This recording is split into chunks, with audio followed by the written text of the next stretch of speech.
सभी विद्यार्थियों का एक बार फिर से अभिवादन। देखिए विद्यार्थियों, ये असिस्टेंट प्रोफेसर में लगी हुई प्रेमचंद की कहानी है कफन। आज हम इसका अध्ययन करेंगे, परंतु उससे पहले मैं आप लोगों से कहना चाहती हूँ कि किसी भी कहानी पर या किसी भी उपन्यास पर कोई भी प्रश्न आए, यदि आप सिर्फ उसका प्रैक्टिस सेट करेंगे तो आप फिर कभी न कभी आपसे गलती हो सकती है। परंतु यदि आपने वो पूरी कहानी सुनी हुई है या पढ़ी हुई है खुद से, या उस उपन्यास का स्वयं से अध्ययन किया है या उसका कथ्य आपको पता है, तो उससे संबंधित कोई भी प्रश्न यदि परीक्षा में आ जाए तो वहाँ गलती की संभावना बहुत ही कम हो जाती है, मतलब नगण्य हो जाती है। आप उस प्रश्न को ज़रूर से ज़रूर सही कर पाएंगे। इसलिए मैं देख रही हूँ बहुत सारे चैनलों पर केवल प्रैक्टिस सेट करवाए जा रहे हैं उससे संबंधित। ये बताइए, सिर्फ प्रैक्टिस सेट करके आपको सिर्फ क्वेश्चन आंसर पता चल रहे हैं, लेकिन बहुत सारी कहानियाँ ऐसी हैं जो एक दूसरे से मिलती जुलते उनके कथ्य हैं। बहुत सारे लेखकों की रचनाएं एक लिखने की शैली एक जैसी होती है। कोई पैराग्राफ आके आप पूछ लिया किस कहानी से लिया गया है, कौन इसके लेखक हैं, तो आप वहाँ पर कंफ्यूज हो जाएंगे, उत्तर सही नहीं हो पाएगा। और यदि आपने उस कहानी का पूरा अध्ययन किया हुआ है, पढ़ा हुआ है, तो आपसे गलती नहीं होगी। इसलिए एक बार आपको वो संपूर्ण जो पाठ्यक्रम आपका है वो आपको ज़रूर पढ़ा हुआ होना चाहिए। तो चलिए, फ़िलहाल कोई भी प्रश्न हो तो आप कमेंट सेक्शन में मुझसे पूछ सकते हैं अपनी समस्या का समाधान, और मैं भी प्रैक्टिस सेट करवाऊँगी। लेकिन पहले मैं एक बार चाह रही हूँ कि जितने असिस्टेंट प्रोफ़ेसर में लगे हुए हैं सिलेबस, उसे मैं पूरा करवा दूँ। हाँ, उपन्यासों के बारे में थोड़ा ये संभव होना मुश्किल है, नामुमकिन नहीं है, लेकिन क्योंकि उपन्यास बहुत मोटे-मोटे हैं, 300-400 पेज के भी हैं कुछ, तो उन्हें यूट्यूब पे पूरा डाल पाना ये तो संभव नहीं है। लेकिन हाँ, उसका कथ्य ज़रूर मैं आपको बता पाऊँगी, उससे संबंधित प्रश्न ज़रूर करवा पाऊँगी। परंतु जो कहानियाँ हैं, निबंध वगैरह हैं, छोटे-छोटे हैं, नाटक वगैरह हैं, ये सब तो मैं अपने जो यूट्यूब पे डाल ही दूँगी। तो चलिए, बिना देर किए जो भी सीरियस विद्यार्थी हैं, जो असिस्टेंट प्रोफ़ेसर की तैयारी कर रहे हैं, वो ज़रूर इस चैनल को सब्सक्राइब करिए। और कोई भी प्रश्न हो तो आप पूछ सकते हैं, मेरे टेलीग्राम से जुड़ जाइए, वहाँ आप डायरेक्ट मुझसे कोई भी प्रश्न पूछ सकते हैं पढ़ने लिखने से संबंधित। तो चलिए शुरू करते हैं। कफन। झोपड़े के द्वार पर बाप और बेटा दोनों एक बुझे हुए अलाव के सामने चुपचाप बैठे हुए हैं, और अंदर बेटे की जवान बीवी बुधिया प्रसव वेदना में पछाड़ खा रही है। धीरा आकर उसके मुंह से ऐसा दिल हिला देने वाली आवाज़ निकलती थी कि दोनों कलेजा थाम लेते थे। जाड़ों की रात थी, प्रकृति सन्नाटे में डूबी हुई, सारा गांव अंधकार में लय हो गया था। घीसू ने कहा, मालूम होता बचेगी नहीं, सारा दिन दौड़ते हो गया। जा देख तो आ। माधव चिढ़कर बोला, मरना ही है तो जल्दी मर, क्यों नहीं जाती? देख कर क्या करूं, तू बड़ा बेदर्द है बे। साल भर जिसके साथ सुख चैन से रहा, उसी के साथ इतनी बेवफाई। तो मुझसे उसका तड़पना और हाथ पांव पटकना नहीं देखा जाता। चमारों का कुनबा था और सारे गांव में बदनाम। घी एक दिन काम करता है तो 3 दिन आराम करता है। घीसू एक दिन काम करता है तो 3 दिन आराम करता है।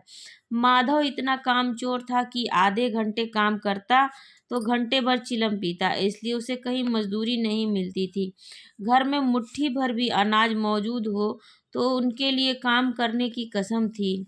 जब 2-4 फाके हो जाते तो घीसू पेड़ पर चढ़कर लकड़ियां तोड़ लाता और माधव बाजार में बेच आता, और जब तक वह पैसे रहते दोनों इधर उधर मारे मारे फिरते। गांव में काम की कमी न थी, किसानों का गांव था। मेहनती आदमी के लिए 50 काम थे, मगर इन दोनों को उसी वक्त बुलाते जब दो आदमियों से एक का काम पाकर भी संतोष कर लेने के सिवा और कोई चारा न होता। अगर दोनों साधु होते तो उन्हें संतोष और धैर्य के लिए संयम और नियम की बिल्कुल ज़रूरत न होती। यह तो इनकी प्रकृति थी। विचित्र जीवन था इनका। घर में मिट्टी से के 4 बर्तन के सिवा कोई संपत्ति नहीं। फटे चीथड़ों से अपनी नग्नता को ढके हुए जिए जाते थे। संसार की चिंताओं से मुक्त, कर्ज से लदे हुए, गालियां भी खाते, मार भी खाते, मगर कोई गम नहीं। दिन इतने की वसूली की बिल्कुल आशा न रहने पर भी लोग इन्हें कुछ न कुछ कर्ज दे देते थे। मटर आलू की फसल में दूसरों के खेतों से मटर या आलू उखाड़ लाते और भून भान कर खा लेते, या 10-5 ऊख उखाड़ लाते तो और रात को चूसते। घीसू ने इसी आकाश वृत्ति से 60 साल की उम्र काट दी और माधव भी सपूत बेटे की तरह बाप ही के पद चिन्हों पर चल रहा था, बल्कि उसका नाम और भी उजागर कर रहा था।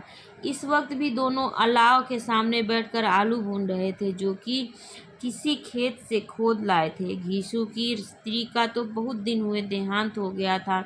माधव का ब्याह पिछले साल हुआ था। जब से औरत आई थी, उसने इस खानदान में व्यवस्था की नींव डाली थी और इन दोनों बेगैरतों को दोजख भरती रहती थी। जब से वह आई, ये दोनों और भी आराम तलब हो गए थे, बल्कि कुछ अकड़ने भी लगे थे। कोई कार्य करने को बुलाता तो निर्व्याज भाव से दुगनी मजदूरी मांगते। वही औरत आज प्रसव वेदना से मर रही थी और ये दोनों इसी इंतजार में थे कि वह मर जाए तो आराम से सोएं। घीसू ने आलू निकाल कर छीलते हुए कहा, जाकर देख तो आ, क्या दशा है उसकी। चुड़ैल की फिसाद होगा और क्या। यहाँ तो ओझा भी 1 रुपया मांगता है। माधव को भय था कि वो कोठरी में गया तो घीसू आलूओं का बड़ा भाग साफ कर देगा। बोला, मुझे वहाँ जाते डर लगता है। डर किस बात का है, मैं तो यहाँ हूँ ही, तो तुम ही जाकर देखो ना। मेरी औरत जब मरी थी, मैं 3 दिन तक उसके पास से हिला तक नहीं, और फिर मुझसे लजाएगी कि नहीं। जिसका कभी मुंह नहीं देखा, आज उसका उगड़ा हुआ बदन देखूं, उसे तन की सुध भी न होगी। मुझे देख लेगी तो खुलकर हाथ पांव भी न पटक सकेगी। मैं सोचता हूँ कोई बाल बच्चा हुआ तो क्या होगा। सोंठ गुड़ तेल कुछ भी तो नहीं है घर में। सब कुछ आ जाएगा, भगवान दे तो। जो लोग अभी 1 पैसा नहीं दे रहे हैं, वे ही कर बुलाकर रुपए देंगे। मेरे 9 लड़के हुए, घर में कभी कुछ न था, मगर भगवान ने किसी न किसी तरह बेड़ा पार ही लगाया।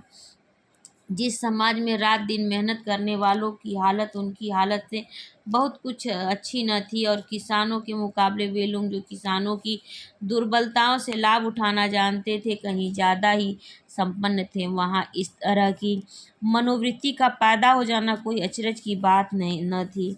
हम तो कहेंगे घीसू किसानों से कहीं ज़्यादा विचारवान था और किसानों के विचार शून्य समूह में शामिल होने के बदले बैठकबाजों की कुत्सित मंडली में जा मिला था। हाँ, उसमें यह शक्ति थी कि बैठकबाजों के नियम और नीति का पालन करता। इसलिए जहाँ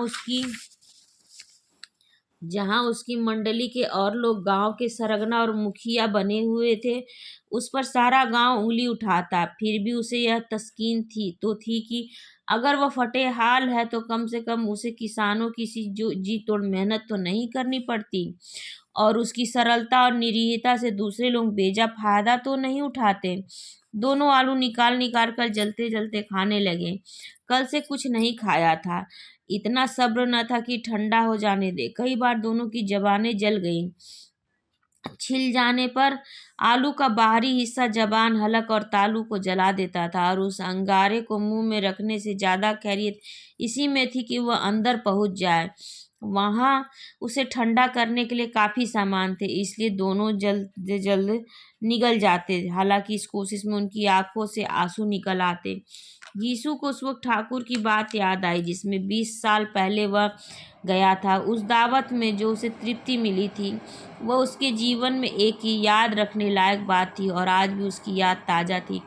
बोला, वह भोज नहीं भूलता तब से फिर उस तरह का खाना और भरपेट नहीं मिला। लड़की वालों ने सबको भरपेट पूड़ियाँ खिलाई थी। सबको, छोटे बड़े, सबने पूड़ियाँ खाई थी, और असली घी की चटनी, रायता, 3 तरह के सूखे साग, एक रसेदार तरकारी, दही, चटनी, मिठाई। अब क्या बताऊं कि उस भोजन में क्या स्वाद मिला। कोई रोक टोक नहीं थी, जो चीज़ चाहो मांगो, जितना चाहो खाओ। लोगों ने ऐसा खाया कि किसी ने पानी न पिया। किसी से पानी न पिया गया, मगर परोसने वाले हैं कि पत्तल में गर्म गर्म गोल गोल सुवासित कचौड़ियाँ डाल देते हैं। मना करते हैं कि नहीं चाहिए, पत्तल पर हाथ रोके हुए हैं, मगर वह है कि दिए जाते हैं। और जब सबने मुंह धो लिया तो पान इलायची भी मिली, मगर मुझे पान लेने की कहाँ सुध थी। खड़ा हुआ न जाता था, चटपट जाकर अपने कंबल पर लेट गया। ऐसा दिल दरिया था वह ठाकुर। माधव ने इन पदार्थों का मन ही मन मजा लेते हुए कहा, अब हमें कोई ऐसा भोज नहीं खिलाता, अब कोई क्या खिलाएगा। वह जमाना दूसरा था। अब तो सबकी किफ़ायत सूझती है। शादी ब्याह में मत खर्च करो, क्रियाकर्म में मत खर्च करो। पूछो गरीबों का माल बटोर बटोर कर कहाँ रखोगे। बटोरने में तो कमी नहीं है, हाँ खर्च में किफ़ायत सूझती है। तुमने 20 पूरियाँ खाई होंगी, 20 से ज़्यादा खाई थी, मैं 50 खा जाता। 50 से कम मैंने न खाई होंगी। अच्छा पका था, तू तो मेरा आधा भी नहीं है। आलू खाकर दोनों ने पानी पिया। वहीं अलाव के सामने अपनी धोतियाँ ओढ़कर पाँव में पेट डाले सो रहे, जैसे दो बड़े बड़े अजगर गेंडुलिया मारे पड़े हों। और बुधिया अभी तक करा रही थी। सवेरे माधव ने कोठरी में जाकर देखा तो उसकी स्त्री ठंडी हो गई थी। उसके मुंह पर मक्खियाँ भिनक रही थी, पथराई हुई आंखें ऊपर टंगी हुई थी, सारी देह धूल से लथपथ हो रही थी। उसके पेट में बच्चा मर गया था। माधव भागा वह घीसू के पास आया, फिर दोनों जोर जोर से हाय हाय करने और छाती पीटने लगे। पड़ोस वालों ने यह रोना धोना सुना तो दौड़े हुए आए और पुरानी मर्यादा के अनुसार इन अभागों को समझाने लगे, मगर ज़्यादा रोने पीटने का अवसर न था। कफन की और लकड़ी की फिक्र करनी थी। घर में तो पैसा इस तरह गायब था जैसे चील के घोंसले में मांस। बाप बेटे रोते हुए गांव के जमींदार के पास गए। वहाँ इन दोनों की सूरत से नफरत करते थे। कई बार इन्हें अपने हाथों से पीट चुके थे। चोरी करने के लिए, वादे पर न आने के लिए पूछा, कहाँ है बे घिसुआ, रोता क्यों है। अब तो तू कहीं दिखलाई भी नहीं देता, मालूम होता इस गांव में रहना नहीं चाहता। घीसू ने जमीन पर सिर रखकर आंखों में आंसू भरे हुए कहा, सरकार बड़ी विपत्ति में हो। माधव की घरवाली रात को गुजर गई, रात भर तड़पती रही सरकार। हम दोनों उसके सिरहाने बैठे रहे, दवा दारू जो कुछ हो सका सब कुछ किया, मुदा वह हमें दगा दे गई। अब कोई एक रोटी देने वाला भी न रहा मालिक। तबाह हो गए, घर उजड़ गया, आपका गुलाम हूँ। अब आपके सिवा कौन उसकी मिट्टी पार लगाएगा। हमारे हाथ में तो कुछ जो कुछ था वह सब दवा दारू में उठ गया। सरकार की ही दया होगी तो उसकी मिट्टी उठेगी। आपके सिवा किसके द्वार पर जाऊं। जमींदार साहब दयालु थे, मगर घीसू पर दया करने वाले खरना काले कंबल पर रंग चढ़ाना था। जी में तो आया, कह दे दूर दूर हो यहाँ से। यूँ तो बुलाने से भी नहीं आता, आज जब गरज पड़ी तो आकर खुशामद करता है, हरामखोर कहीं का बदमाश। लेकिन यह क्रोध या दंड देने का अवसर न था। जी में कुटते हुए 2 रुपये निकाल कर फेंक दिए, मगर सांत्वना का एक शब्द भी मुँह से न निकला। उसकी तरफ ताका तक नहीं, जैसे सिर का बोझ उतरा हो। जब जमींदार साहब ने 2 रुपये दिए तो गांव के बनिए महाजनों को इनकार का साहस कैसे होता। घीसू जमींदार के नाम का ढिंढोरा भी पीटना जानता था। किसी ने 2 आने दिए, किसी ने 4। 1 घंटे में घीसू के पास 5 रुपए की अच्छी रकम जमा हो गई। कहीं से अनाज मिल गया, कहीं से लकड़ी, और दोपहर को घीसू और माधव बाजार से कफन लाने चले। इधर लोग बांस वास काटने लगे। गांव की नर्म दिल स्त्रियां आ आकर लाश देखती थी और उसकी बेकसी पर 2-2 बूंद आंसू गिरा कर चली जाती थी। बाजार में पहुंचकर घीसू बोला, लकड़ी तो उसे जलाने भर को मिल गई है, क्यों माधव। माधव बोला, हाँ लकड़ी तो बहुत है, अब कफन चाहिए तो चलो कोई हल्का सा कफन ले लें। हाँ और क्या, लाश उठते उठते रात हो जाएगी। रात को कफन कौन देखता है। कैसा बुरा रिवाज है, जिसे जीते जी तन ढकने को चीथड़ा भी न मिले, उसे मरने पर नया कफन चाहिए। कफन लाश के साथ जल ही तो जाता है, और क्या रखा रहता है। यही 5 रुपए पहले मिले होते तो कुछ दवा दारू कर लेते। दोनों एक दूसरे की मन की बात टाल रहे थे। बाजार में इधर उधर घूमते रहे, कभी इस बजाज की दुकान पर गए, कभी उसकी दुकान पर।